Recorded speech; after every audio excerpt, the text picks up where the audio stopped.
They're more than just a typical dance company, and you're about to meet them next on Backstage at the Doudna.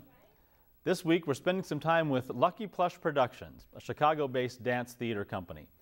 They're known for their evocative performances that combine dance, video, the internet, and audience interaction. In the production entitled Punk Yankees, the group explores ideas about authenticity and ownership of dance in the digital age. I had the opportunity to visit with artistic director Julia Rhodes and stage manager Kevin Reckner.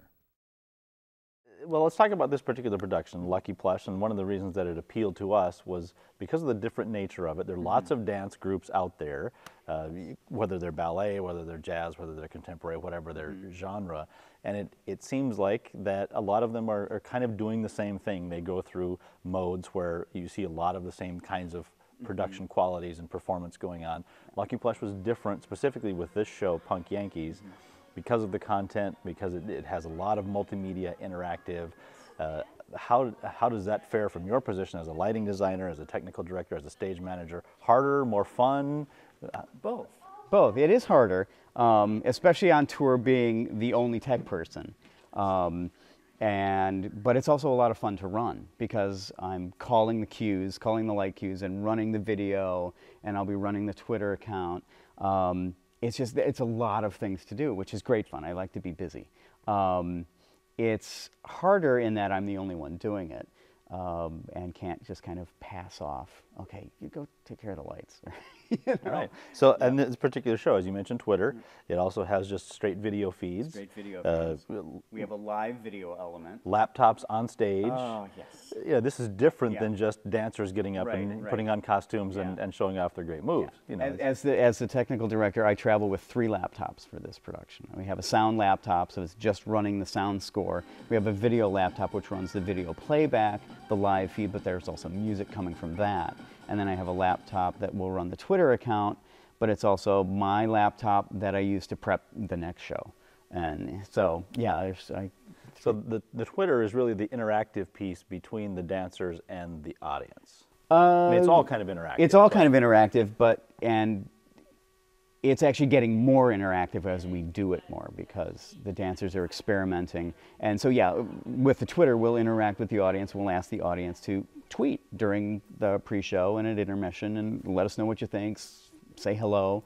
But also, the dancers have been looking at videos on YouTube, which is part of the show and how they created the show.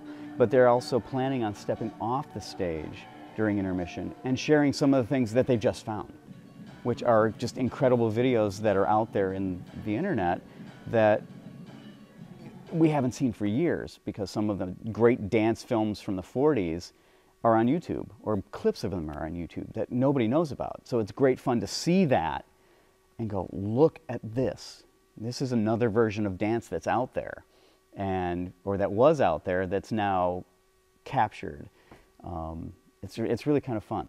And I think that's one of the good things about Julia and Punk Yankees is that they're willing to pay homage to that, whereas some dancers may say, well, they sort of feign as this is my own creativity, when actually they borrowed from years and generations before. And Punk Yankees just sort of opens it up and says, well, here it is. You know, we're all part of the big experience. Yeah.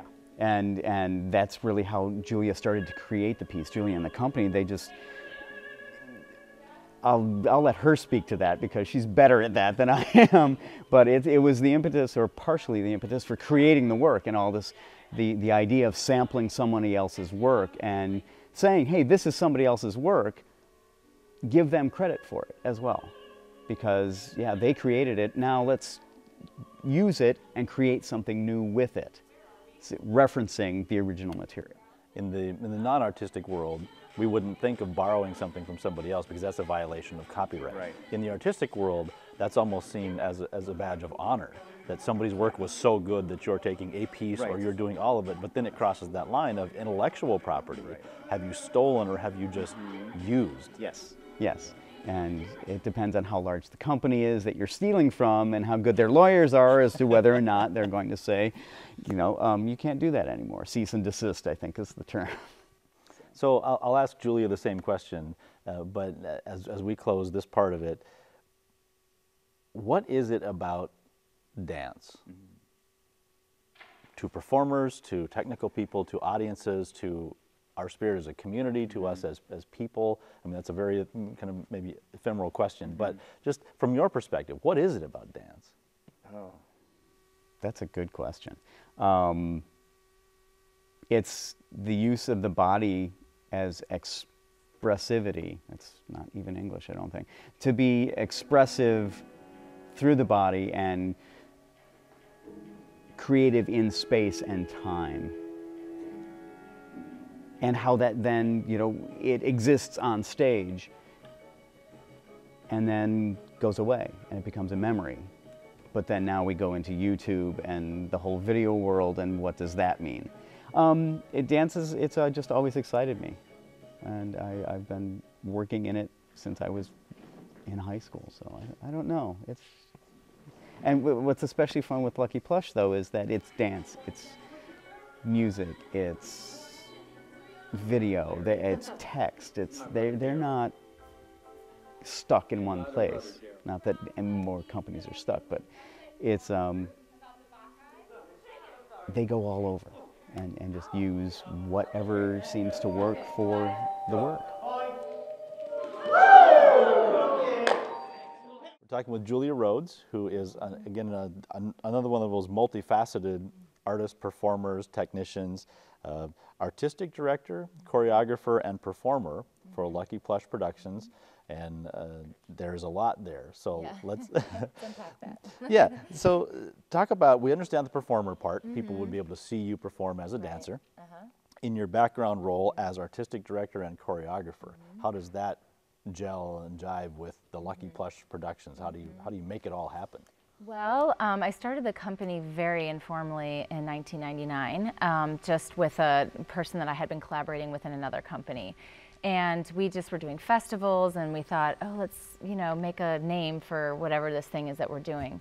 And somehow Lucky Plush, I think I was working in an accounting firm at the time and was inputting different checks, and there was on several checks, there was a couple configuration of words. I think Lucky was one, and then I don't think it was plush, but something similar, and I was just, you know, kind of going through my mind, and so that's how the name came about. I was curious about that, because it is a different name. It's not somebody's dance company. Right. It's Lucky Plush. What does that mean, and what significance does it have? It's evocative of something, I don't know what, but people seem to really respond to it and remember it, so I like that it's not just, you know, my name. And also, the work is so much about the ensemble and about the company and about the collaborators that I feel like, sure, it's my work, but it's also theirs. So, yeah, I wasn't quite interested in the Julia Rhodes and Dancers model. But so then in 2002, my co-founder moved to LA, and that's when I thought, okay, what am I going to do here? Should I continue this? And that's when I kind of kicked it up into high gear and got non-for-profit status and started applying for grants and really having a season, hiring dancers for the work. And really, you know, you were talking with Kevin about this idea of, you know, within Punk Yankees, there's this notion of what came before, and honoring that. And for me, my experience, I started as a classical ballerina. I was very briefly as a teenager in the San Francisco Ballet, and just was so thrust into that world at a really young age. And it occurred to me at one point that I didn't know if I had chosen it. So I went back to Northwestern University and got a history degree. But while I was there, I was just really interested in performance studies, and a lot of my friends were in theater. And so I got really kind of hooked into, even through the history lens, like the idea of performance of culture. And so I started to just really get involved again in theater, not classical theater, but in just, you know, dance and any kind of movement stuff. And at Northwestern, there was a guy by the name of Brian Jeffrey, who I reference in the show a lot, who started Excite Performance Group. And that company just was really life-changing for me, because it was the first time I had been in a company that was very ensemble-based, so that we were co-creating together. I mean, there was obviously, Brian was the artistic director, like I am for Lucky Plush, and so he would, you know, bring in all the ideas, and but we worked as a group to sort of like flesh them out and try different things, and that was super exciting for me. And the work had a dance theater component. There was text, and so for me, that was like, you know, it just became an instant home. Like, I loved that. I loved that I was part of something. I felt like intellectually I was being engaged by the work.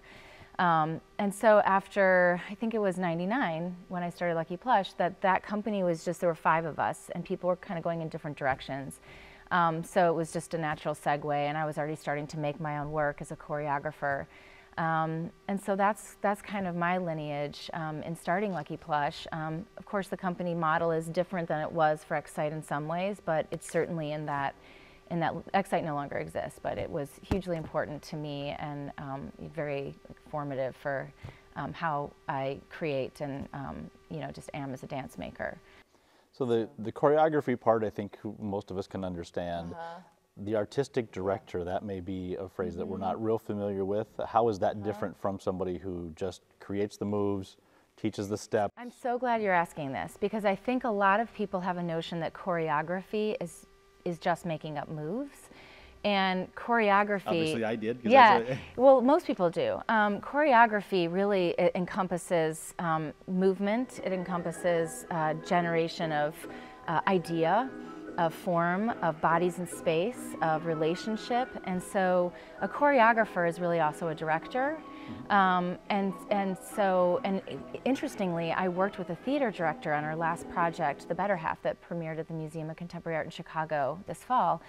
And we had this sort of terminology moment where she was being called, because she's a theater director, she was director and I was choreographer, but yet we were both directing, and we were both sort of providing prompts to the performers of like generating movement and quality. So we ended up just saying co-created, co-directed, because the language is just different when you go from theater to dance.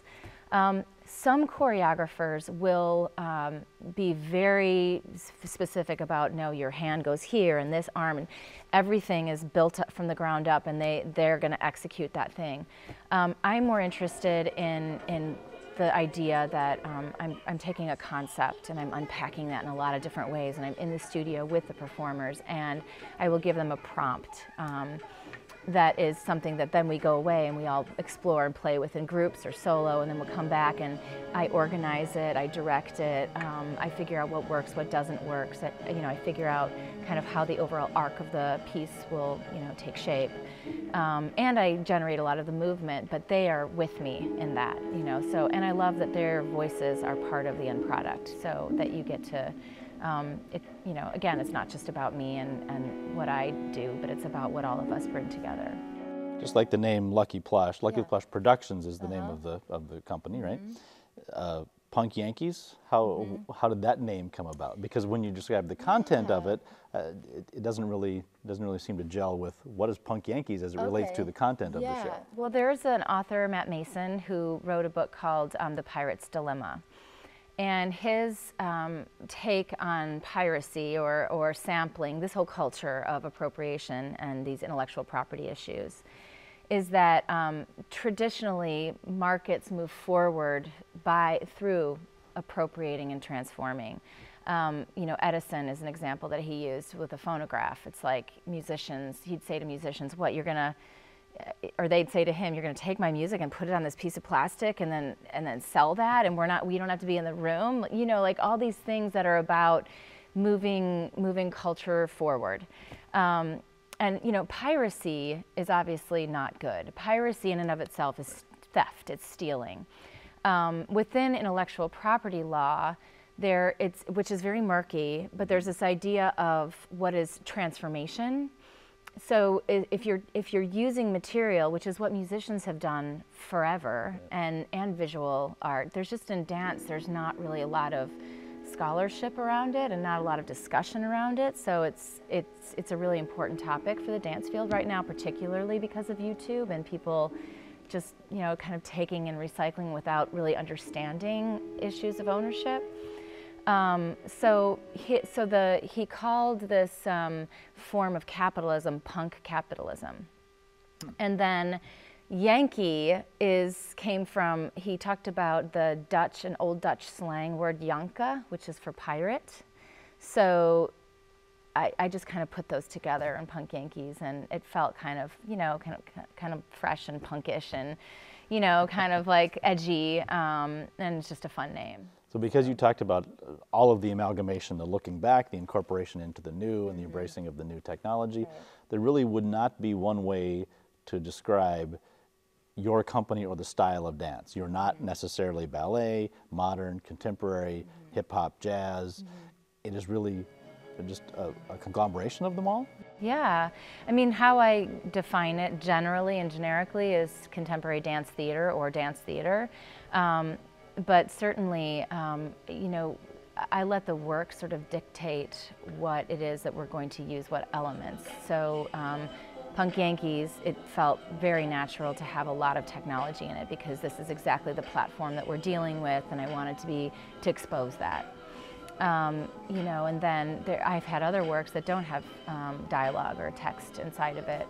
So maybe a work is really image-based or about, I made a piece called Surrealium that had a lot of helium structures and these sort of inflatable environments that the dancers were inside of. And that was more of a, you know, you kind of felt like you were in this otherworldly experience. But it was less on the theatrical side, and we didn't have video in that work. There's another piece that we've been doing for about, it's the longest one, we keep coming back to it, it's called End Play. And the whole piece is framed around a Samuel Beckett short play called Come and Go. And so that has this mini play inside of it, but and Beckett, you know, Beckett wants everything to be Beckett. You can't mess with Beckett, but of course we mess with Beckett. And sort of we do this loop structure with it and open it up, and we have these wacky helmets on and, you know, marshmallows and teacups. And, you know, it's just this fun. That all sounds natural. Yeah, totally. But so each work is different, and I try to just let the concept lead. And, you know, see, okay, what do we need for this? And is it that we need this, you know, the Twitter and the very much the live technology aspect of it? The work we just premiered at MCA is based on the classic thriller Gaslight. And lighting design is massively important to that. It defines the architecture. We actually don't have a set, but we create a whole house sort of in real time on the stage through light defining the architecture. And now we're talking about potentially bringing video or like filmic elements inside of it to see, because it is such a, we actually borrow scripts from Gaslight, from Scenes from a Marriage, Bergman, and Born Identity. So when these works are created, they are complete, but then they are also very open-ended in that they will transform almost by the addition of an element, by a new creative idea. You're not afraid of saying, oh, we're destroying the concept because this was the show, and all of a sudden we're going to add something new to it. In fact, I feel really strongly now, at a place in my career, that it's super important to feel like it's a valid choice to go back into a work and make it better and like keep digging. I think we get on this cycle of, you know, oh no, we have to produce a new show, and there's something just so rich about you put a year or plus time into a project, and then you perform it and hopefully tour it a little bit, and then you're on to the next thing. But you know, there are a lot of pieces that I've made that I'm like, oh, that was really great, but now I would do this differently. So yeah, I think there's a lot of value. With Punk Yankees, you said earlier that it felt natural, given the content, that you would incorporate all of these different video elements, the Twitter and the live video feeds and all this. Natural, but probably daunting to try to put all of these elements in a seamless fashion. Oh yes, of course. This is why I have people like Kevin helping me out. I think I've been doing it for so long, just I'm sort of unafraid of that component. And I went to grad school at the School of the Art Institute, and while I was there I did a lot just in terms of installation with video, and I learned I don't actually do a lot of video work myself, but I understand it, and so I can edit and kind of, and I also, while I was in school, I did something with live feed cameras, and I loved sort of the feeling of memory. It's like I had a little delay to it, and so you could get a different perspective of the dance. We actually had a bird's eye, so you could see the dancers from above, and then another one that was on the stage itself. And it was mixed with pre-recorded footage of that same dance. And so from the audience perspective, and live footage. So you had the bird's eye, the live coming through the camera, as well as pre-recorded. So it had this dreamlike quality of, is this, you know, past, present, you know, all that kind of stuff. So, so I enjoy that challenge. The challenge as well would be coming into a new space. If you have a home space where you can give your performances and everybody knows the space and you're very technically familiar, you're very artistically familiar, but when you take it on the road, like coming here to the Doudna, what are the challenges, not only the technical challenges, but the artistic challenges of we're going into a space that we know nothing about, we've got limited amount of time to incorporate it all, and we still want to be able to give our prime performance? Well, this is kind of a dream space. I mean, this is on the end of the spectrum where, you sort of feel like you can do what you want to do. You can have that dream vision of the tech elements, the lighting, all of that. We just came from Joy Soho in New York, which is a small black box-ish kind of space, and in that space, I don't know if Kevin mentioned this, but it was all exposed lighting, and so we were just on the fly figuring out how to adjust lighting looks, and we didn't have the Twitter, so I think he mentioned this to you, and so we felt strongly about having an audience interactive component. Right. And we have these we call them halftime instead of intermission, because it's like we have these videos playing, so people can get up if they want to, but they can also be completely engaged if they stay in their seat. So we decided that we would come out into the audience with computers and just show them some of the viral videos that are either really funny or that they may have never seen that are dance related. And so we're gonna hopefully do that here as well. But so I think what that speaks to is the fact that you go to a different venue and potentially like a more limited venue like Joy Soho, you're forced to sort of change things, and sometimes those very things end up moving forward with the work, because it's like, oh, I never thought about doing that, but you have to kind of... So they're not blockages, they're almost freeing from a creative. They can be generative, yeah. A final question, the same as I asked Kevin. What is it about dance? Yeah, dance, I love dance. I mean, dance is really, it's ephemeral, it's about the live experience. I mean, sure, there are also dance videos and things you can see in that format. But it's just, I love the range of dance. And for me, my interest right now is in a fusion of technical virtuosity, because I work with dancers who are very technical, and so you get to have that thrill of what they can do with their bodies. But I'm also really interested in creating a real-time experience with the audience so that people feel like they know the dancers. They feel like very included in the work. They feel like they're getting to see them as human beings, not necessarily as like the dancer that's untouchable. And so, yeah, we do a lot in the rehearsal process just to work on this idea that we're not in show mode. We're like in a real-time experience, and anything that happens is exposed. We don't try to cover, like if some little mistake happens, it's not like you try to cover it. It's like we're so used to kind of improvising with each other that often those things are the funniest and most fun things, when something just is a little bit different.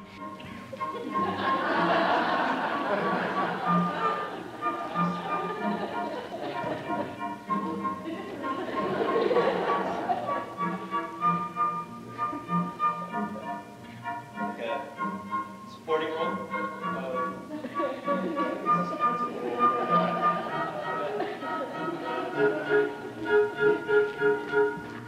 And that's what I love about dance right now, is how to make it maybe not so formulaic, but really open it up. Almost improvisatory in a way. It is, and also with this project, I just wanted to say that the thing about, because you were talking about choreography and artistic direction and all of those distinctions, we are sampling, and I think that this is very timely, particularly with like musicians like Girl Talk and people who are sampling artists.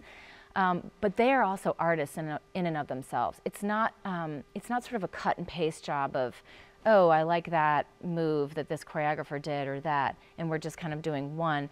We're actually recontextualized, breaking it apart, putting it back together so that it really is a new work unto itself and has value as that new work.